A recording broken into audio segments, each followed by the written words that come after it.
It's a text message. Oh wow. She really can't make it. Okay, she's texting again. I'm so sorry I have to cancel. Mom's not feeling well, and I feel terrible letting you down like this. I really ruined your plans, didn't I? And then, the reply typed out carefully. No, don't worry about it at all. Your mom's health comes first. Hope she feels better, and I send it. And then, that familiar cold knot tightens in my stomach. Again, even though I didn't do anything, I wasn't the one canceling. Why do I always feel like I owe everyone an apology?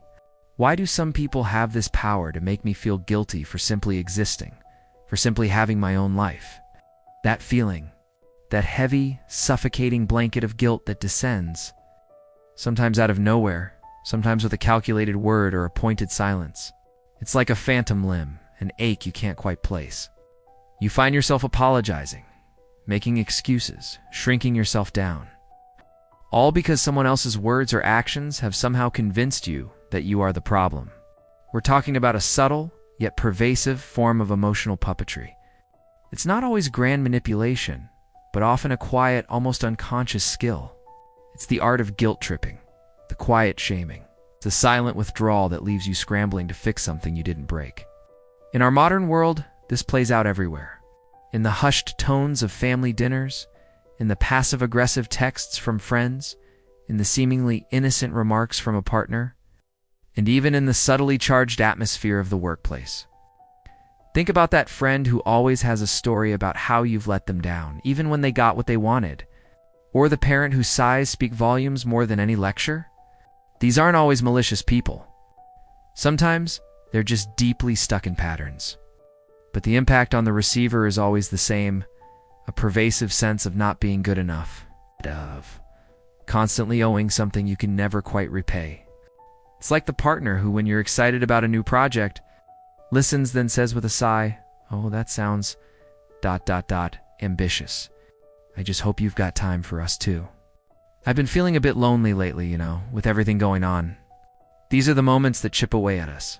The partner who twists every argument, making you feel responsible for their unhappiness. You hear them say, "I just don't understand why you can't see it my way." And in your head, the thoughts race. Wait, was that my fault? Did I do something wrong again? Maybe I should just agree. The parent who controls through guilt, whose love feels conditional on your obedience. "After all I've done for you, ... double quotes, a phrase that hangs in the air like a debt collector's notice. Or a friend who seems to thrive on your struggles only to disappear when you finally find your footing. Success feels like an accusation, a betrayal of their own silent suffering. Or the boss who praises and shames in the same breath. Great initiative on that report. Fantastic work. Though honestly, I'm surprised you didn't spot that one tiny error I found. It's the little details that make or break a career, You walk away feeling both praised and deeply inadequate, questioning your competence, wondering what subtle flaw you missed. You start questioning yourself so much that even peace feels suspicious. You scan your own actions for hidden wrongs, your own motives for unconscious selfishness. The constant self-monitoring is exhausting. It's like living in a minefield where every step could be the wrong one. So, how do you break free from this exhausting cycle? Recognizing the pattern for what it is, not as a reflection of your flaws, but as a tactic being used. You don't win by arguing or trying to prove them wrong. You win by recognizing the game and choosing not to play. Your peace is not selfish, it's survival. Healing isn't about changing them, it's about reclaiming yourself. It begins with gentle detachment. Imagine observing the guilt-inducing conversation from above, like watching a play. You see the script, you understand the actors, but you are no longer playing a starring role.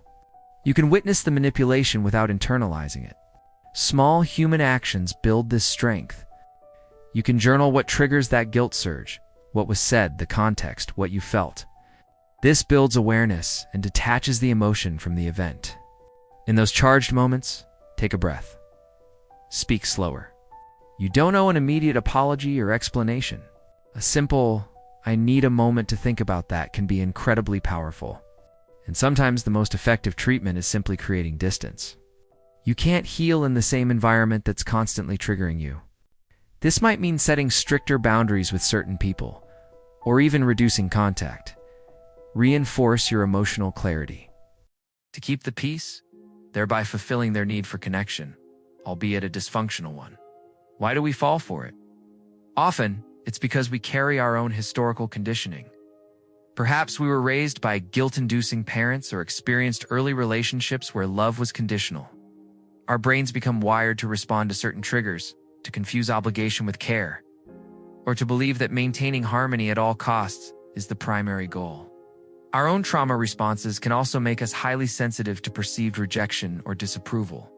It's not that you're weak, it's that your mind was trained to confuse control with care, obligation with love, and criticism with constructive feedback.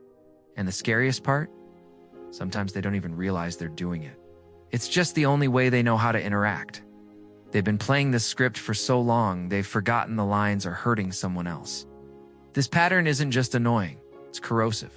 It erodes your sense of self, your confidence, your very identity. The constant self-doubt becomes a dull hum beneath everything you do. Are you truly good enough? Are you considerate enough? Are you loved enough? Or just obligated? You stop recognizing your own voice. Your own needs feel selfish, a luxury you can't afford. You start living in survival mode, always scanning for the next emotional landmine, always ready to apologize, to smooth things over, to just get through the day without causing a ripple. Peace feels like a distant memory. And here's the chilling part. These patterns spread. You might notice friends adopting similar guilt-inducing language. Workplaces might inadvertently reward manipulation if it leads to perceived productivity, blurring lines between assertiveness and aggression. Social media, with its curated realities and constant comparison, can amplify these tendencies, normalizing toxic traits and making emotional detachment seem like strength. That coworker who jokes about you just a bit too often, always with a "just kidding," afterwards, leaving you feeling exposed and foolish. Or that silence after you finally muster the courage to say no to an unreasonable request. A silence so heavy it screams disappointment and subtle condemnation. These are the everyday echoes of that deeper pattern. So, how do you break free from this exhausting cycle? Recognizing the pattern for what it is, not as a reflection of your flaws, but as a tactic being used. You don't win by arguing or trying to prove them wrong. You win by recognizing the game and choosing not to play. Your peace is not selfish, it's survival. Healing isn't about changing them, it's about reclaiming yourself. It begins with gentle detachment. Imagine observing the guilt-inducing conversation from above, like watching a play. You see the script, you understand the actors, but you are no longer playing a starring role. You can witness the manipulation without internalizing it. Small human actions build this strength. You can journal what triggers that guilt surge, what was said, the context, what you felt. This builds awareness and detaches the emotion from the event. In those charged moments, take a breath. Speak slower. You don't owe an immediate apology or explanation. A simple, "I need a moment to think about that," can be incredibly powerful. And sometimes the most effective treatment is simply creating distance. You can't heal in the same environment that's constantly triggering you. This might mean setting stricter boundaries with certain people, or even reducing contact. Reinforce your emotional clarity.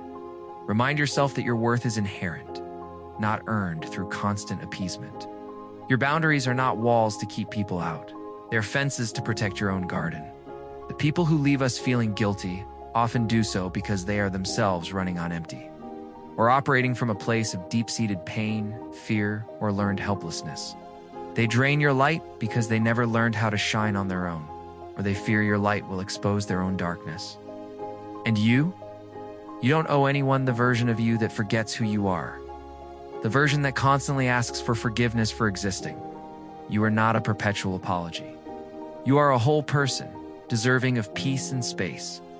Once you understand the darkness, the subtle patterns, and the quiet manipulations, it loses its power over you. It becomes a story you can observe rather than a reality you're forced to live.